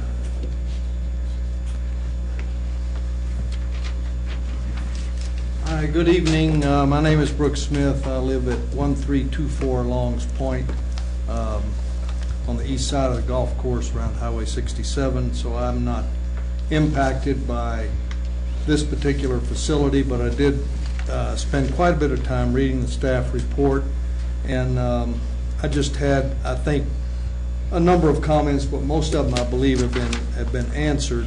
The one that I am the most concerned about, I think it was brought up by a couple of you, and that is the disapproval by the fire department. I consider this to be a major item, and from the discussion that occurred here tonight, it sounds like there's been good discussion between the fire department and the applicant, and I can't figure out if something broke down or what occurred, that as they're going through the design process, they seem to be working together, but then we get the disapproval letter. And I would just hope that something could be done in your deliberations tonight to get this resolved between the fire department and the applicant so that this disapproval is not hanging out there. I don't know if more meetings are necessary with staff, the applicant, the fire department. I don't know if the fire department wants a particular piece of equipment that they don't have. I know this is a scary thing to the fire department when you got a facility that's 3,200 people in an assembly occupancy. Pikes Peak Center is about 2,000 maximum, so this is 60% larger than Pikes Peak Center that has a very large city fire department. I don't know if that's what's bothering them, but something is. And so I would hope that something could be done to alleviate that, and I think if that was done, I would feel much more comfortable with it. Thank you. Thanks, Brooke.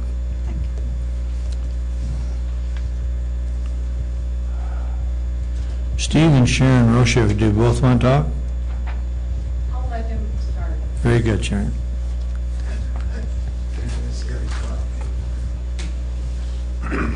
I'm Steve Roshak. I address at 45 Leisure Lane, which adjoins this property, or parts of it does. And I had several questions. Originally, and the PUD was the student housing, which you kind of said maybe you will still do or maybe you won't do. Is that correct? I think our intent is to continue with it. Continue with it. How, and you're going to have that parking, and part of your purpose was to not have this additional parking areas, but now you still will possibly have those areas around the housing? We will have parking around the housing to accommodate people who are housed there. It's required. That's required. So your hope of not having to tear up all of the terrain based on the 9 or 10 units that you conceivably had put in your original proposal will still possibly be there, and you're still going to have to tear up that terrain. One of the things we need to do is, if we're going to have an applicant reply, then you need to get up there and reply so we got you on record. So otherwise we can't hear you. Or we can And I'm not take trying to be negative, all of I'm just- Mr. Roshek's questions. Or we can write and those then- down and they can come up then have and the- respond to them when it's over. How I'm many just more do trying you to have, make sure I Steve? get a clear picture of the whole project. We just can't have a dialogue going on between you two, that's all. Actually, there are only 2 housing sites. There are not 7 or 8 or 9. There are only 2 proposed housing sites, one on the south side and one on the north side. Can I make a recommendation? We are making a public record, so either each speaker is going to have to reintroduce who they are for purposes every time they speak, or maybe the preferred method would be for Mr. Roshak just to state your questions, and those can be noted, and then they can be responded to. I just, and for my clarification, it seemed to me that there were 9 structures somewhere throughout that, and that's why I'm asking that question. Second one is referencing, especially on the west side, I'm having a hard time visualizing, they're coming in on the 3rd level, which to me is going to be pretty high up, and will the car lights going in and out of that structure be above the berm, below the berm? Will they be flashing into the Westwood Lakes area? That's the question. And then the third one is, Larry, you made reference to 1,400 parking spaces. Does that include the parking spaces that were already inside the original? Because you have 1,085, and now we're about 300 more. I'm assuming that's the ones inside the existing or the first phase that was proposed. And I also just want to say that being a neighbor to that, the existing lighting right now, and they've been very good neighbors.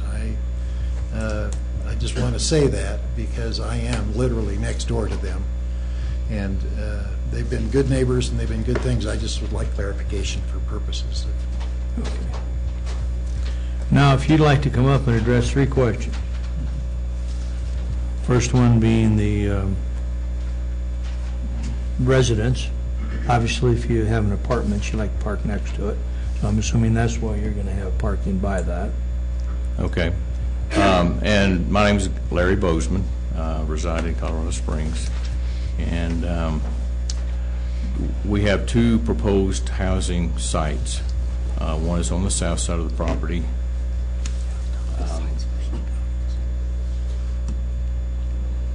I think that's the other one is to the north. Yes, it's right here. And each of those housing sites would have surface parking for the residents at those sites.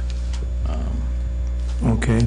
The second question was, if you enter on the 3rd level, as you're coming into the parking facility, are those lights going to shine into the subdivision, or will the building be blocking those, or how does that address? I'll defer that to one of my experts here.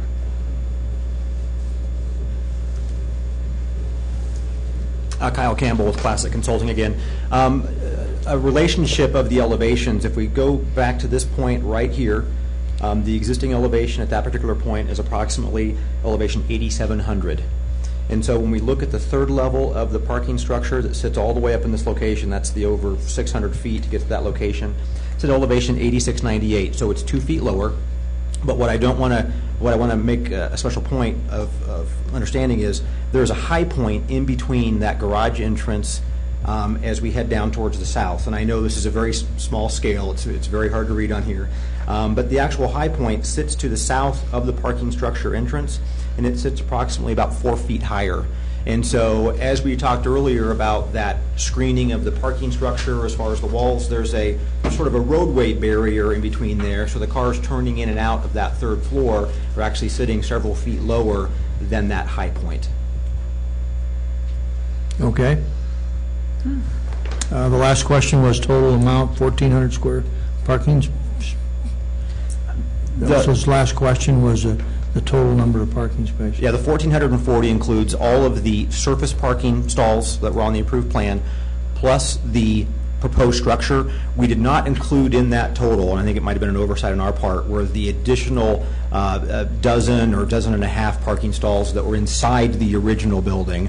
And so there's actually a few more parking stalls added to that 1,440. And as earlier stated, the residential, the original plan had accounted for each residential area, also then providing additional parking in those residential areas that are outside of the totals we've been talking about. Okay. Does that answer the question? Thank you. That concludes the public comment. See if somebody else. Does anybody else want to get up and talk? Have a burning desire to say something? Yes. Need to tell us who you are. My name is Jim Hitt, H-I-T-T, and I live at 167 Aspen Drive. That's in Rosewood Hills. I'm still getting used to this altitude. But anyway, the Bible College, it has an effect on the traffic flow from down lower on Trout Creek Road. And sometimes I've come past the Bible College on my way out to the highway, and maybe it's around lunchtime, and if there's 40 to 50 cars backed up at trying to get through that light, it takes the light 3 times to cycle through to get the traffic out, and that's 90 seconds per cycle. It's about 4.5 minutes to get through there, and you know, obviously they plan on growing and having a lot more traffic. My question is to the traffic engineer: has there been something done already, or are there plans to get traffic moving off of Trout Creek Road onto the highway during regular times, disrespective of the special events? Okay, fine, thank you. Traffic engineer.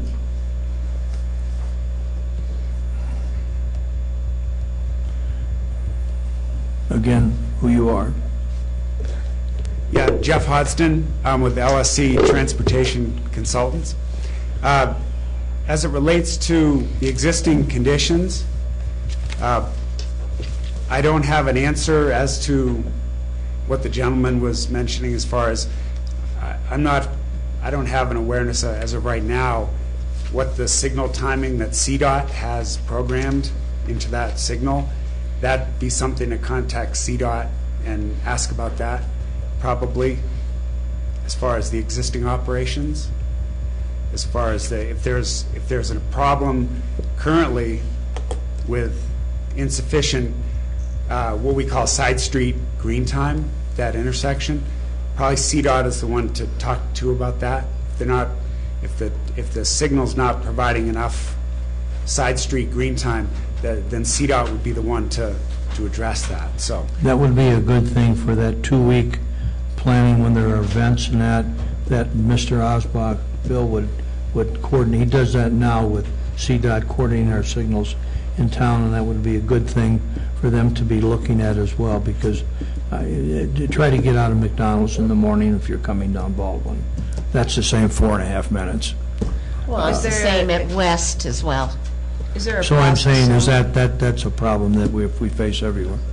So there ought to be something that could be done outside of the context of this to lengthen the light time? A couple Because of he's talking about day-to-day, yes. not special events. Yeah, a couple of years ago, Woodland Park was actually a pilot program for a new system that the cameras watch the signals, and that they can remotely adjust those timings depending upon the demand. So Mr. Alsbach is working directly with CDOT on a regular basis to pilot that program and be able to adjust signal lights. Could we specifically ask that this intersection be looked at We as sure part can. of the pilot? Yes. Good idea. yeah, and as far as the traffic control plan goes for the special events that are planned, as part of that plan, you'll look at whether, you look at Trout Creek and Highway 24, does it make more sense to make some signal timing modifications in the controller to the timing plans, or does it make sense to have uniformed police officers do the traffic control? That would be one of the questions, one of the answers that a traffic control plan would Okay. answer. So, Thank you. We shall now, anybody else want to talk? Otherwise, we will close the public comment. We'd go to rebuttal from the applicant, but I think we've done enough rebutting so far. He kind of answered all those questions. Okay, so from a standpoint of the Planning Commission, action, any final questions? I have one about fire. Okay. you get 3,000 students and staff and faculty. You have a small town. Most small towns have a fire department. Is there anything in the plans for Charis Bible College to have some kind of emergency rescue, nobody's going to wait 10 minutes for somebody to put out a fire in a parking garage. What kind of contingency master plans, what are you going to have available as part of this plan? In other words, if we go through those 11 different criterias and you're in compliance at some point, as well as working with Northeast Teller County Fire, there's got to be things that you folks are doing to comply with that as well. And I'm just wondering what kind of, I didn't see anything in the discussion at this point. It's not because you're not doing it, we just didn't ask a question. As far as what's taking place, as far as the overall plan for that, as the college prepares for that type of an increase for emergency response.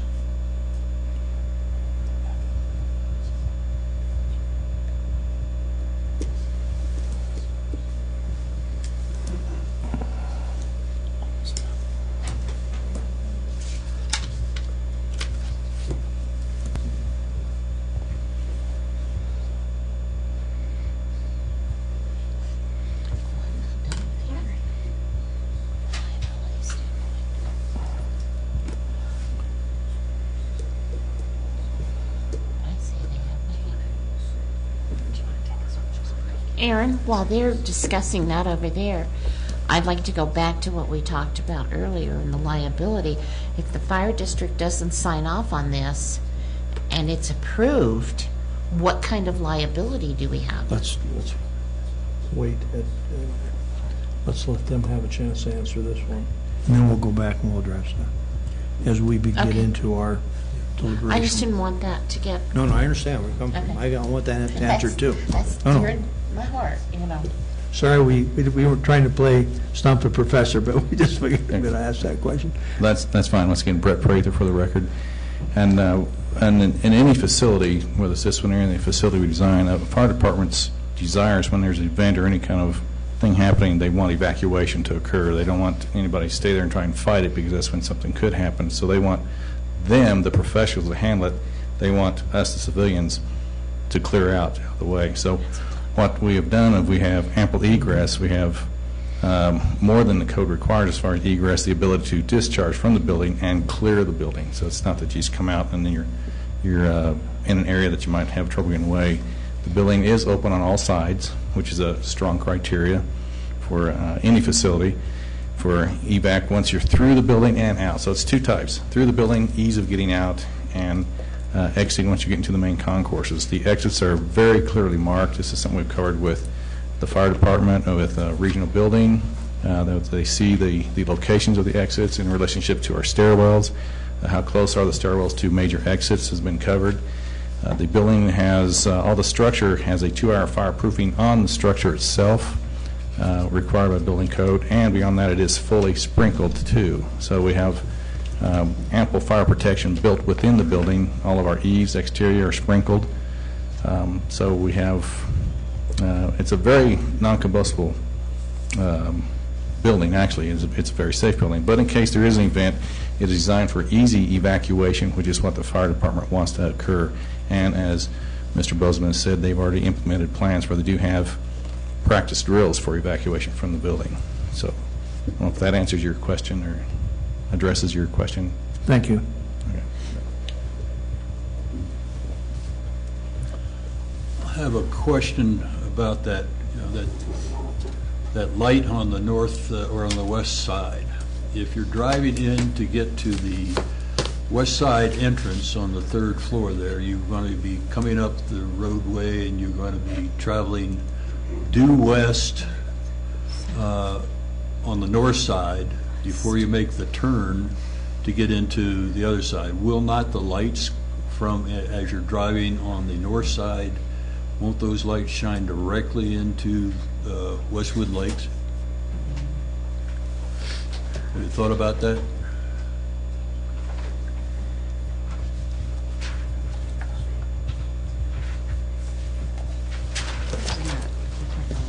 As they come. here. Isn't this all treed? Well, there's trees there, Purpose right treed. there. Moving this way and swinging around here so I can see lights. If that's, if it becomes sufficient. Kyle Campbell from Classic Consulting again. As you're heading west in that particular location, there's a ridge line that actually runs north-south through this particular area. And so what's taking place, that ridge line essentially equates to the second level entrance on the north side of the building. And so as you're traveling along the west side, you're traveling, you're heading On up. the north side. Yes, on the north side. So you're traveling up, you then get to the entrance to level 2, and then as you turn this corner, you continue to climb in that direction in order to get up to level 3. And so there is a downward slope right here. So at this particular stage, we've not incorporated any sort of berming into that corner right now because of the vegetation that's there right now. We've tried to limit the impact of the grading. The more we push the grading out, the more then we start impacting the vegetation up in that particular corner. There's quite a bit of vegetation in that corner, isn't there? Correct. Yeah. it- Correct. yeah. But is it blocking the vegetation that would block the light? It looked like it heavily. Find the right landscape sheet. So here's that same corner that we're just discussing here. You can see that there are trees being planted along and through here. The elevation here, there's a downward slope. The whole area is sort of sloping off with the ridge line that runs north-south in this location. All the topography towards the west is starting to slope down. And so I believe that with the additional trees that are being added along and through here, and then you get into the much denser populated trees farther off to the west, it would appear to be providing a pretty good screen. Thank you.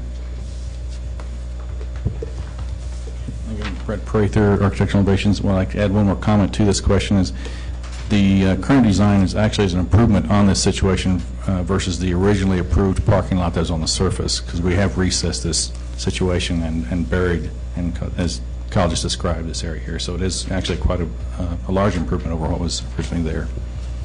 Thank you. Now, we'll begin our deliberation, and that would be the appropriate time for you to address our Aaron? counsel and ask what question you'd like. Okay, so to go back, because all three of us came up with the same thing, is if the fire department says no, it's approved, what kind of liability does that have, does the city have without the approval from the fire department? Well, remember what the fire department's role is it's a referral agency, so it doesn't have a veto authority over your land use approval.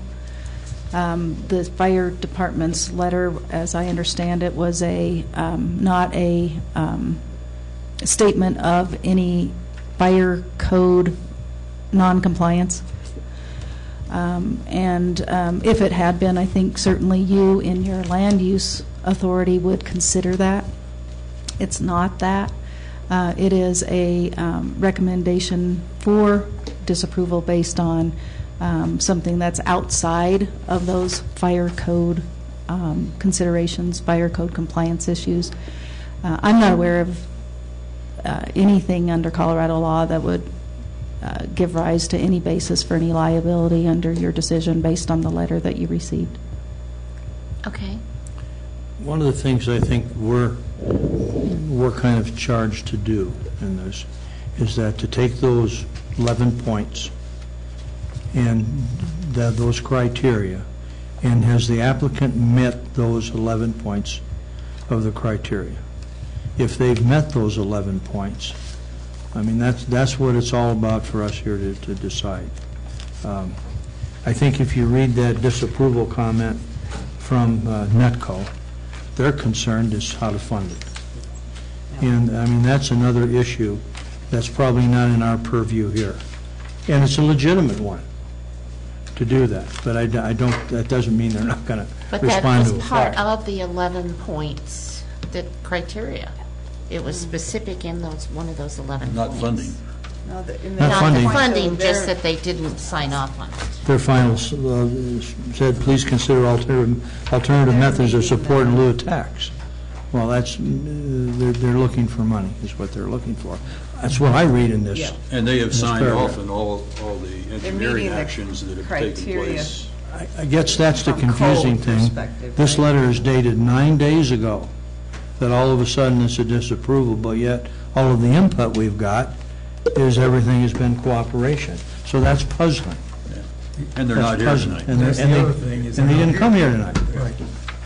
So that's why it's just confusing, that's all.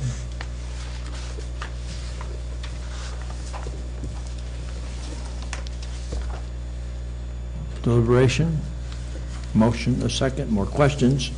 It's up to you guys.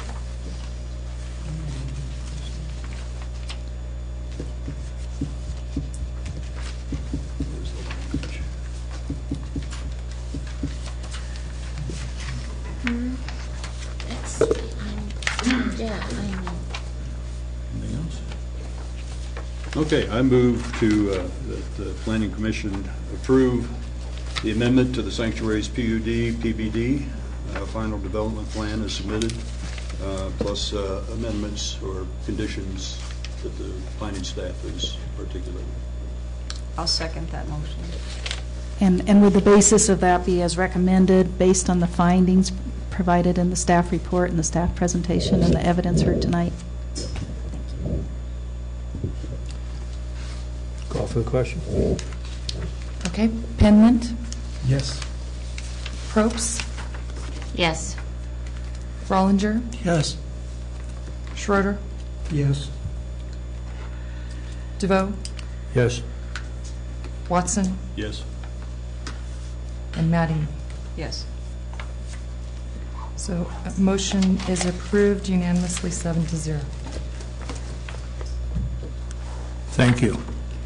Thanks. We look forward to you working out, us all working out a promise to make sure you've got adequate fire. And I think perhaps there's plenty of time between now and when that construction is completed and that, for us to work those differences out. I really think so. It's not so much differences, it is getting funding. And that's, in today's economy, that's a tough thing to do. And a lot of districts are fighting through that right now. Thank you. We shall move on to reports. Just a couple of quick things. And cookies. Oh, yes. Some of you noticed in the newspaper that we're advertising for a city planner. Unfortunately, we're going to lose Lisa. Next week is her last week. She's moving on to her home state, to Nebraska. So we're pleased that she has an opportunity to be the administrator, clerk, and treasurer for the small town of Crichton, Nebraska. So we've been very pleased to have Lisa on staff for the last 3 years, and we'll really miss her. Yes, we will. Congratulations. Thank you. And I would like to say that it's been a real pleasure working alongside all of you and learning more about you and just seeing you in motion. And I will miss you. And on your desk this evening is the monthly report for December. We highlighted the opening of Arby's. If you haven't been by, to check it out. They're busy. Talk about lights. Uh-oh. Talk about traffic. Talk about good. And I guess I don't get out enough. for the end of the year, our total building valuation was over $51 million. $25 million of that was the first phase construction for Charis Bible College, so you'll see another big number next year. But our building department issued close to 600 building permits this last year, had over 2,100 inspections, and plan reviews 108 for the year. So it's been an interesting year adding the building department to the planning department, and has really been a great asset to have a one-stop shop for our builders and homeowners and developers in Woodland Park with our partnership with Regional Building Department. That's worked out well. It has. It has.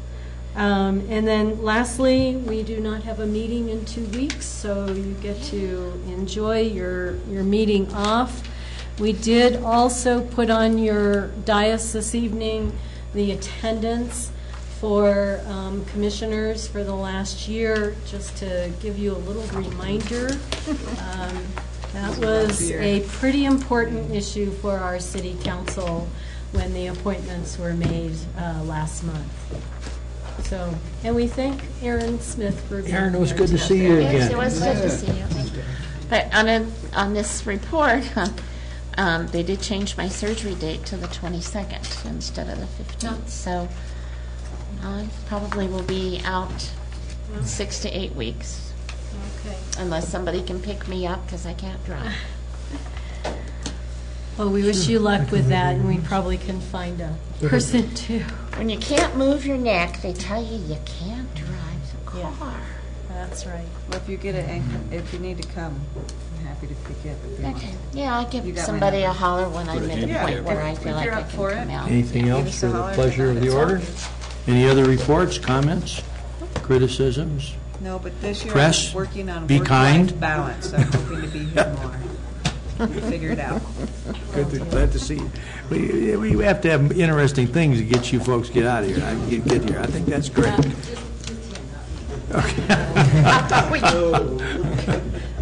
Thank you. We're adjourned. Yeah, I know you do. Yeah, when I get to feeling better.